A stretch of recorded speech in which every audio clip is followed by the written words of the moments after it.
یک جوانی مهاجر تاجیک در روسیه در ساعت‌های فارغ از کار ساختمان مشغول برنامه‌سازی است و شبکه‌ای را ساخته است که هر خواهشمند می‌تواند در آن آزادانه اظهار نظر کند، عکس، ویدیو و متن گذارد، بحثی را مطرح نماید. ایتیلوکوم نام شبکه تأسیس داده سپهر میرزا مرادов است که میگوید ویژگی خود را دارد. برای نشر کردن معلومات در آن نام‌نویس شدن ضرور نیست. این امکان می‌دهد که معلومات درباره شخصیت کاربر اینجا جایگیر کرده نشود و زیر خطر نماند و این امکان می‌دهد کاربران آزاد باشند و آزادانه عمل کنند.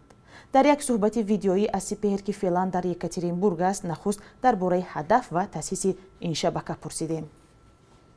سپهر بگوید که ایتیلوکوم از شبکه‌های دیگر چی فرق دارد؟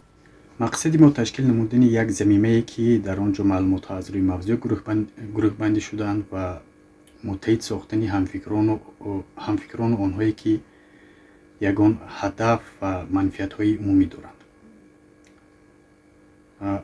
عموما هدف قریب همه شبکه‌های اجتماعی یک است: پخش نمودن اطلاعات و رساندن آن به گروه استفاده برندگانی که به این معلومات توجه ظاهر می‌کنند.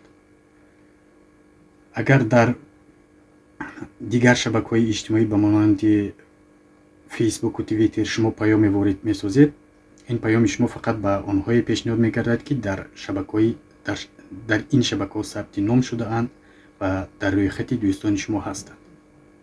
در اطلاع این اودیتوریا وسیع است. هر خواهشمند می‌تواند به ثبت نام یا به رجیستراسیون موضوع دلخواه خود را انتخاب نماید و آنجا معلوماتی وارد سازد و یا از معلومات‌های در آنجا بوده استفاده برد. تا جایی می‌دانیم شبکه شما آزاد است. همچنین آزادی می‌تواند به خرج و مرج سبب شود، یعنی هر شخصی که موضوعی برای خودش معقول را پخش و نشر کند و در نتیجه یگان ترتیب و نظامی در آن نخواهد بود. اگر کسی معلوماتی را در موضوع معین دیدنی باشد، باید چیکار کند؟ آزادی اینجا به معنای آن است که ما از استفاده برنده یگان معلومات شخصی طلب یا جمع‌آوری نمی‌نماییم و نمی‌توانیم شخصیت کسی را معین سازیم یا استفاده برنده را پیگیری نماییم.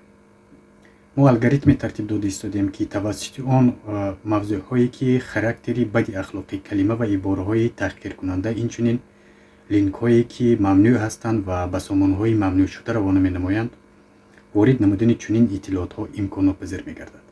درباره خود شما صحبت میکنیم. تا جایی میدونیم سال 2014 تحصیل رو در دانشگاه تکنیکی تاجیکستان به نام اوسیمی ختم کرده به روسیه سفر کردید. چرا؟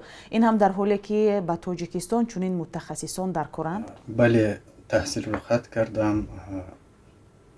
یک چند سبب داشت و شاید درست هم بود، چون که امروز یک قطار ختم کردگان همراه من هستند در روسیه در ساختمان کار و فعالیت خود را دوام داده ایستادند. تشکر از سپهر میرزا مرادов و بیننده‌های عزیز. صحبت کامل ما را میتوانید در وبسایت رادیوی آزادی پیدا کنید و خوانید.